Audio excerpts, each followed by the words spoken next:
c'est reparti. Alors, viens chérie.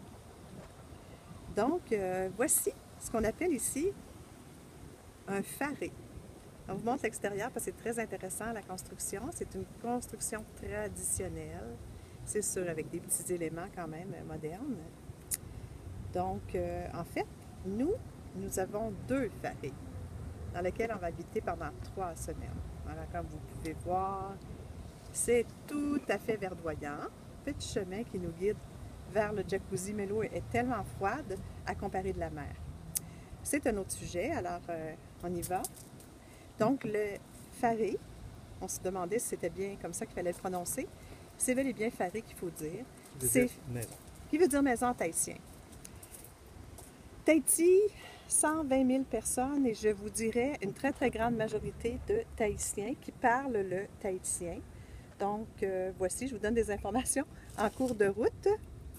Voici ici le premier faré dans lequel on retrouve la petite cuisinette.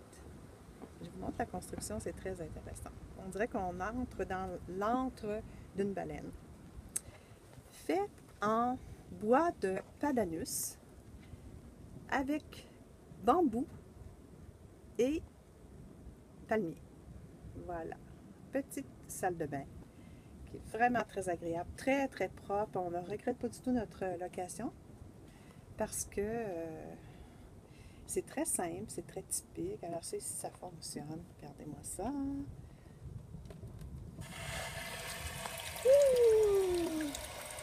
C'est très original, oui. Tu peux le fermer pour économiser l'eau. C'était pour le besoin de la cause. Alors, bien sûr, je vous passe très vite le bol de toilette. Voici la douche. Donc, la douche. Et puis, la petite cuisinette. Commodité minimale, mais comme vous voyez, micro-ondes, le petit frigo, la botte d'homme pour le café, etc.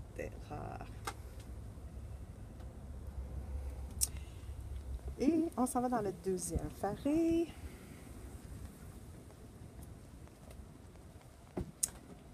Alors, avec le grand lit.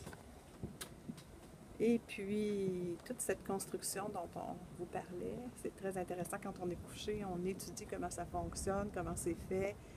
C'est vraiment très intelligent, solide. Aujourd'hui, il y a beaucoup de vent qui vient de la mer. Ça ne bouge pas du tout. On entend un peu bruisser. Ah ah, il y a un intrus qui arrive. Ah, là, un petit Québécois à Tahiti. Donc, voilà, avec des fenêtres partout, le vent souffle. C'est très, très agréable, très simple, très joli. Ensuite, on sort sur le petit balcon. Et voilà l'accès à la mer. Effectivement, aujourd'hui, l'eau, vous allez la trouver grise, mais elle est très agitée. C'est la mer est haute. Et comme je disais tout à l'heure, il y a beaucoup de vent. Donc, alors, l'endroit où on mange. Et puis, cette mer agitée dont je vous parle. Et vraiment, dans le brouillard, on voit l'île de Montréal, sur laquelle on va être dans 2 semaines et demie pour finir notre séjour ici. Alors, voilà. Ce matin, j'ai vu une dame pêcher un poisson, l'arranger sur le bord de l'eau, le nettoyer, mettre ça dans une chaudière pour aller déjeuner ce matin. Donc, voilà. Il y a des voisins, mais franchement, on ne les voit pas, ils ne nous dérangent pas. Et les gens complètement détendus, déjà, il est dans le vide des vacances.